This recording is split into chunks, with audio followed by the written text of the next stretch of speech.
supper, and one of my great uncles was involved in that. And Adam put a curse on all the people that were hanging him. So we're hoping that the curse only went to that guy, not the whole Springmire clan.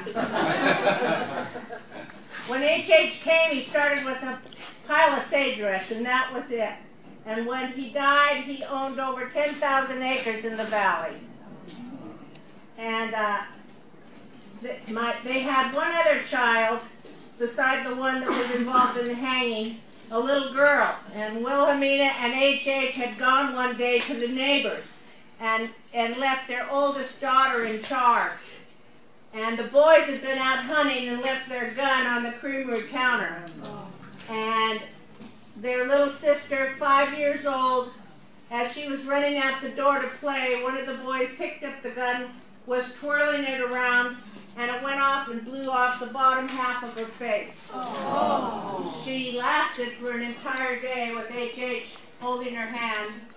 Oh. The thing that amazes me is of all this big family, 7 boys, my grandmother and her husband, a girl child, was able to purchase this place, and at that time it was the home ranch.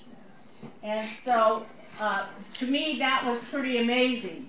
But my grandmother used to tell me that H.H. kept a loaded shotgun by the front door for any unsuitable suitors that might come around. And my grandfather was raised in Walker, and his father abandoned the family. His mother died of pneumonia, so his grandmother moved in to take care of the family.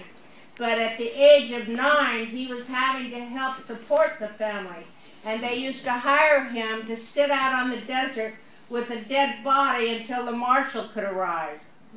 So I think H.H. figured that he might be able to handle things. The fence around the house came from the Carson City Mint when it was a mint. And it's now the museum in Carson City. And I don't know who was able to get that fence, whether it was H.H. or he had a son that was the Nevada State Attorney General.